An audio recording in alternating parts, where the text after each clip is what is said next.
Dr. Nyc. We have a great show for you today. We will inspire you to understand that there's greatness in you in spite of and because of your past. Our guest today will inspire you to walk from good enough to living in greatness. Today we have Michelle, who has a new book entitled Nobody Ever Told Me. And also we have Demita and Ruben Chandler with a great marriage ministry called Love Works. You don't want to miss any of this. So make sure you keep it locked to Greatness in You with Dr. Nyc. We'll be right back.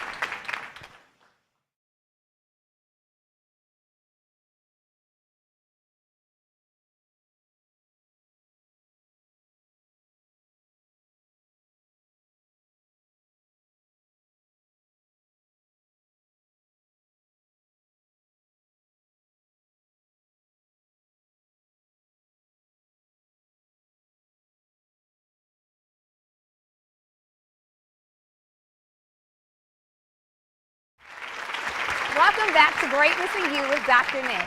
I know that many of you watching today have dealt with so many hurts, pains, trials, and tribulations that made you just want to throw in the towel. After seeing today's show, you go back and get that towel and understand that you are on the winning side. Listen, I'm so excited. Author, evangelist, music artist, actress Michelle is with us today, and she is going to empower you with her story, which is a magnificent and phenomenal story of how to get through from good enough to living in greatness. Welcome to Greatness in You with Dr. Nyc. How are you today, Michelle? Wonderful, thank you. Thank you so much for taking time to be on our show today. We know that you're very busy and you keep a very tight schedule, but I wanted our listeners and our viewers to understand the importance of going from living in good enough to living in greatness. It's true that you have overcome some trials and some tribulations that most wouldn't expect just by looking at you. You definitely personify the quote, "I don't look like what I've been through." Amen. Tell us a little bit about some of the things that you've been through in your life. Yes, it started when I was 4 and 5 years old. That's when the sexual abuse began. And then I had a mother who was an enabler and a father who was an alcoholic. By the time I was 14, that was my last punch in the face. I didn't have any love in my home. I remember my three little sisters always getting catered to, their hair getting done. And my mom, at 9 years old, took a razor and shaved all of my hair off. Wow. So you had other siblings in the home. They were getting catered to. You were not getting catered to. Many of our viewers today, they've kind of been through some of the same things. Even as a child, you had feelings. How did that make you feel? It made me feel bad, of course, because I remember going to one of the centers with the children, and I had a scarf on my head, and one of the kids pulled it off. And when they pulled it off, it was very embarrassing. At 9 years old, I was hiding in a little janitor's closet, and all the other children came running to look at me and see me standing there, and it was very humiliating. So what did you do at that point? I ran home, got in my bed, cried the whole day, and just stayed in bed, and got up the next morning feeling empowered. I said, you know what? I had this scarf on, I was covering it up, now I don't have to hide it anymore. And I said, I'm just going to be the little bald-headed Indian. And I love that. Wait a minute. So you took a negative at 9 years old and made it a positive. And you said you woke up the next day and felt empowered. Tell us a little bit more about that. So they had a parade going on where they had the floats. So I asked, could I be their little bald-headed Indian? So they made me a little Indian cap, and I rode the float, waving at all the people out there. And so how did everyone who was at the parade respond to you? They loved me. They were waving at me. They loved me. And eventually my hair grew back in. But at first it was very traumatizing as a kid, you know, to go through that. As a child, did you have anyone to talk to? Did you have anyone that was your sounding board? Did you even have a different family member that you could go to and say, this is what I'm going through at home? Or did you kind of suppress it and keep it all to yourself? Yeah, I suppressed everything. I did have a best friend that I would tell things to. Actually, she would hear me get beatings all the time, and she would go, boy, I don't know how you deal with that. I didn't know how I dealt with it, but it was just a part of my life. It was like my norm because that's all I've ever known since I was younger. And see, what I find is that many of the adults who have significant issues now happened when they were maybe 9 years old or a child. So take us from 9 years old up until when you were an adult, when you dealt with some of the other significant issues that you've had in your life. When I got past my father punching me in the face, I moved out. So I've been on my own since I was 14. Oh, wow. I was 15, I watched someone get murdered right in front of me, and that really traumatized me. By the time I was 18, I was with a guy that secretly smoked crack cocaine, had my first kid. We had no money, I was starving. So I didn't want my children to go through what I went through, so I nursed them until they were about 2 years old to always make sure that they had food. I never wanted them to feel neglected, ever, the way that I did. By the time I was 21, I had a nervous breakdown because I never did deal with all the issues that I had gone through. So tell us a little bit about that nervous breakdown, because I know this was a very pivotal moment in your life. Tell us about that. I was at one of my classes, and as I was sitting there, I just began to cry, and I couldn't stop. And I felt like I was going to take me and my children and drive into a tree. I felt like I just wanted to end my life, and I didn't want to leave the kids here with the kids' father. So I wanted to end our lives. So instead of killing me and my children, I called my sister. I said, come and take my kids. And I ended up in the hospital. And when I got in the hospital, everything was shaking. My hands were shaking, my body was shaking. I had no control over it. And I just... So were you in a psychiatric hospital at this time? It was a regular hospital with a psychiatric floor. Okay, so is that where you were? Okay. That's where I was. So I sat there, and I just remember the doctor coming in, and I just remember my mind slipping to the left. Almost like you were losing your mind. I was Literally. losing it. I was sitting over in a corner, and I was just balled up, and I was rocking, and I felt it move. And as it was moving, I said, God, please don't let me lose my mind. And when I said that, it stopped right in a square. As soon as you said the prayer. As soon as I said the prayer. You were able to call on Jesus. Yes. He heard your prayer. Your mind stopped slipping. And then what happened? 3 days later, it snapped back into place. And when it did, I went through 7 straight days of oppression. Wow, 7 straight days of oppression. We want to definitely hear more about this oppression and how that led you to your new book, okay? Yes. After this break, we'll be right back. Keep it locked. Great to see you with Dr.Nyc.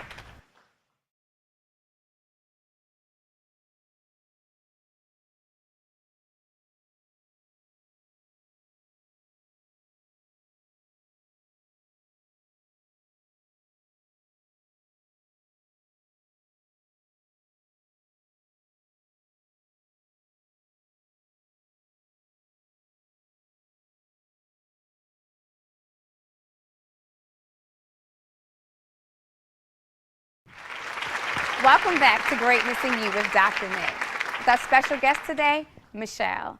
Michelle, before we went to break, you were talking about the oppression that you dealt with. Tell us a little bit more about that. Well, I stayed in depression for a while, oppression for a while, because at the end of this whole thing with my children's father, it turned very nasty. So it threw me deeper into more of an oppression, to where I found out that he was secretly living with me in my attic for 2 months where I didn't know. So it went from oppression to fear. It was very deep. And in the midst of that, I was raped where I didn't know, 1 o'clock in the morning. Wow. I know that many of you watching today have dealt with oppression, depression, which led to fear. In my own personal life, the only way I got out is because I continued to pray. How significant was prayer in your life? It was very significant. It was the only thing that actually brought me out. The relationship that I have with Christ, just because I know that I can go to him and pray about these things, he's the only person that could actually go into the core of my being and wipe away all of that pain that man could not touch. Man was the one who put it there, but God was the one who wiped it away. So did God wipe all of it away? He did. He split the Red Sea in my life. He separated pain and all these things that I went through, and he replaced it with love and joy and peace. I'm in a place now that I've never been in before.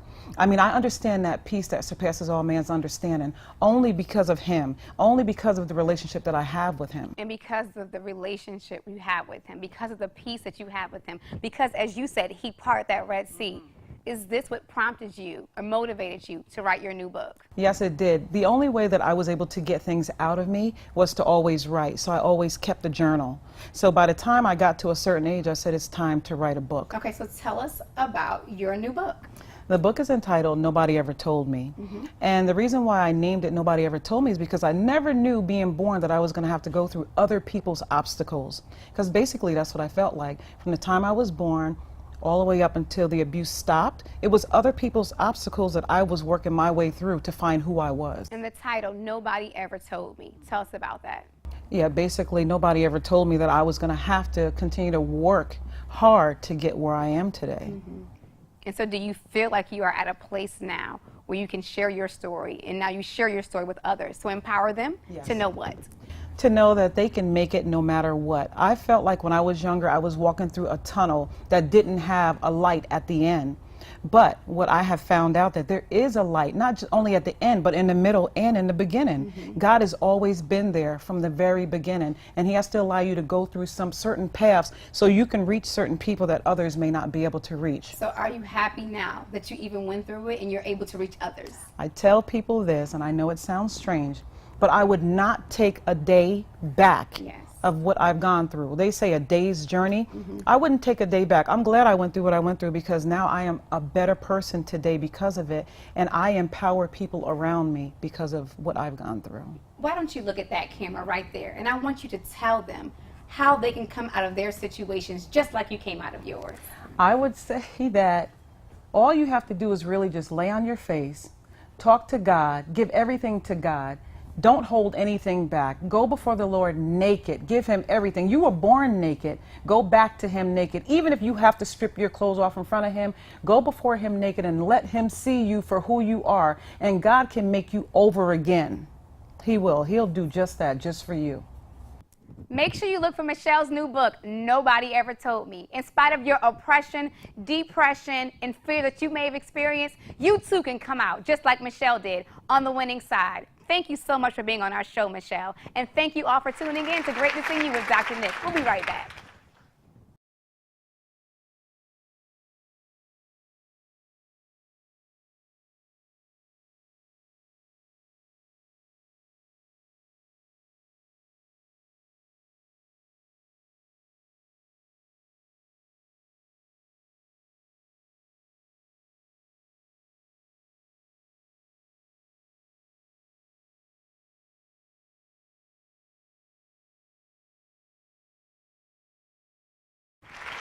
Welcome back to Great Missing You with Dr. Nyc. Today on our social media pages, we pose a very important question. What is the key thing that you have done to help you get over a failed relationship? Joey Gaynor said, getting closure as to what caused the failed relationship. Movita Gradison said, moving forward and not taking any shorts because as a woman, I know what I want. Serena Bryant said, realizing that if it failed, then it wasn't meant to be, but take the positives and glean from them. We hope that you follow us as well on social media. On Facebook under Nycole Lyles-Belton, Instagram Dr.Nyc7, and Twitter Dr.Nyc2. In spite of our high divorce rate in this country, love works. It really does work. Ruben and Demita Chandler are here to discuss their brand new marriage ministry, Love Works. Keep it locked. We'll be right back.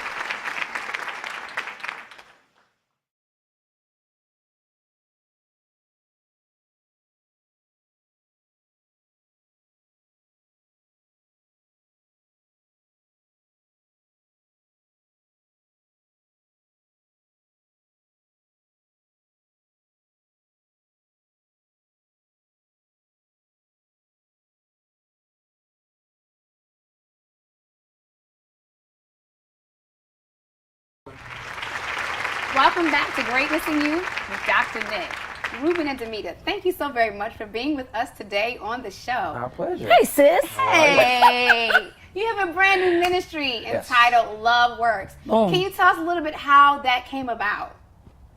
Me? Love Works is basically, Love Works was something that my wife and I basically started because we both have been in previous relationships, and what happened was when we got together, we found out basically that when you're dealing with love, you can actually overcome anything. Love is the answer to a lot of the issues that we have, and we just believe that, hey, I mean, if you can deal with some things and put love at the forefront, you can overcome them. You know, Consistently fighting for love. And that's what I like what you said. I've often heard that marriage is a full-time job. I've also been in a marriage before, actually twice. Right. And marriage is a full-time job. Yeah. And both of you said that you've come together from previous marriages. How did you fight, and how have you been fighting to make it work together for you? By practicing. A lot of times people feel like they jump into marriages and it's like you're supposed to know everything. No, you're not going to know everything. And there are things that you have to adjust to. You have to get to know who the person is, what they dislike, what they like, what triggers certain things, what may spark up things that they've been through in their past. And you've got to work through them. And you got to be consistent and know that they may not get it right the first time. They may not get it right the second or third time. But you got to keep fighting to make sure, fighting to adjust to who that person is and know that change is going to come. People change. You know, how I feel this year, I may not feel like next year. And we got to be able to adjust it to say that I'm in it to win it. I'm going to keep fighting. Why? Because I love this person and I want to make it work. So loving them through their changes and their ups and downs, it makes it work. And one of the key words besides love in your new marriage ministry is work. Work. Work. And work is an action word that people just don't want. They want the wedding and they want the flowers. The ladies want the dress, the flowers, and we want all of these different things, but we don't sometimes want the work. You know what? It's really crazy because anything that you want in life, you have to work at it. And a lot of people don't understand that, you know, you want the marriage, you know, our mistake is we work a lot on the wedding instead of the marriage. Yes. You know what I'm saying? And so that's something that you have to know, that work is something that you have to do to make anything work. Yes. You know, and so that's something that you have to understand and realize. You know, I mean, it's not easy at all. And you know, the hardest thing that God ever did was take two people, put them together to make one. It's not an easy thing. So you have to understand that you're dealing with two different personalities, two different attitudes, maybe two different upbringings. That's right. It's going to take work. It's not easy. You're not going to stroll through this thing and think that you're going to come over, you know, green and you know, just happy and all that good stuff. So it takes a lot of work. And you guys are definitely working at it. Yes. We are. I mean, every just day. from the outside looking in, it just looks like you're just like gelling together just fine. And I understand that it's probably because you take those two words very seriously. Hunty. Love and work. Hunty, please. Work. It's work. It is. And there are days when he don't like me and days when I don't like him. I mean, but that's what it is. With every relationship, people think that jumping out of one marriage and getting into the next is going to be, this person's going to be different. And it's going no, you're going to have to work. They're going to get on your nerves just like the last person did. It's just the way, it's just life. It's just life. And especially adjusting to when you're coming out of, when you've been married and divorced and then getting into another relationship, adjusting to and not looking at that person as if they're the last person that hurt you or the last person that criticized you or the last person that, you know, people are people. No matter where you go. No matter where you go. Well, we're going to take a quick commercial break, and after that, we want to hear about this new ministry, Love Works. Keep it locked. We'll be right back. It's great to see you, Dr.Nyc. Yay!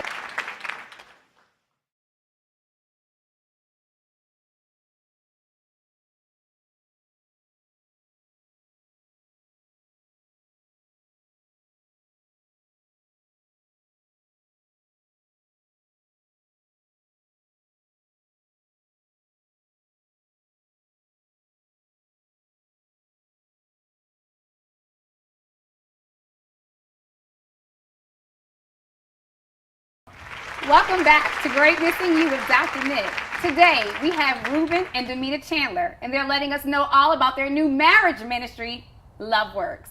So Love Works. Yes. Where are we now with this? We are working on certain things as far as a book and a tour and things of that nature, just to go out and fight for marriages. We really believe, you know, there's no such thing as my marriage didn't work. That's not nowhere in the Bible. It's you didn't work your marriage. Somebody was selfish, flat out. Period. And so what we are all out war we're trying to stop divorce before the marriage even starts. And so divorce is not even our vocabulary. And so we're heading out to just talk to the people in the nation and the world about, listen, you need to work your marriage. Marriage is a lot like exercise. You can't cheat on it and expect for it to work. You know, so these are things that we want to bring to the nation. And I love what you said. Marriage is like exercise. You can't cheat on it and expect it to work. You can't do that. You just have to continue every day, whether you want to, whether you don't want to go to the gym. You have to get in there and work. You got to get in there. There's no way to avoid it at all. We make sure that on social media, we really minister to a lot of people that have sent us emails and inboxes about what they're going through. We've talked from preachers to ministers to people behind. I mean, you would be surprised of the stories that we have heard and people that have reached out to us, and we just keep it raw and we keep it real, and we don't do it to offend anybody. We just believe that when you expose the truth to people in areas where it's been hidden and deception has the conception of marriage has just been so misconstrued or strewed, or however you say it.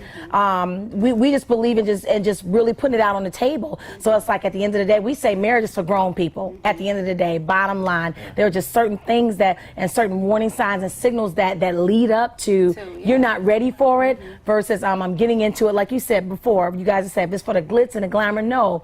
It's work and it's a mentality. Yeah, it's a mindset. Like it's a mindset. And everyone is not equipped yet with Yeah, the mindset right. Exactly. for marriage. You have to enter marriage and be equipped for it. Absolutely. Absolutely. Marriage isn't something that you fall in love. I mean, it's easy to fall in love.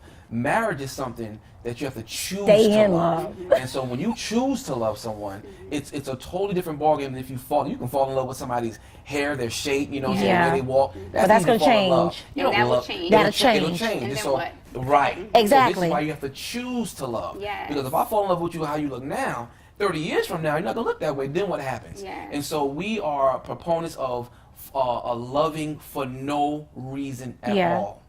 People don't understand that. I don't love my wife because she got this and do this and Because I'm chocolate. because the chocolate 'cause I'm- mother. No, it ain't that, but you know what I'm saying. But what it is, it's like, here's the deal. I love you if you weren't chocolate, if you didn't have this or if you didn't have that, So once that happens, because things can change. Yes. What's going to happen when things do change? Things are going to change physically. Yeah. What Wait are a you going minute to do now. then? No, I'm So gonna it's keep this shape now. Well, bless So the you're going to Lord. always have that, right? Always. We're going to always That's have right, that, because we work it out. Yes, Boom. yes. So basically, it's just I love you because I love you. Because I love you. Yes. That's just pretty much it. I Period. love you because I love you. No stipulations. That's it. No strategic categories. I Nope. just love you because Nowhere I do. in the For Word your of God can you weaknesses? find all that. Nowhere can you find in the Word of God where God says why He loves us.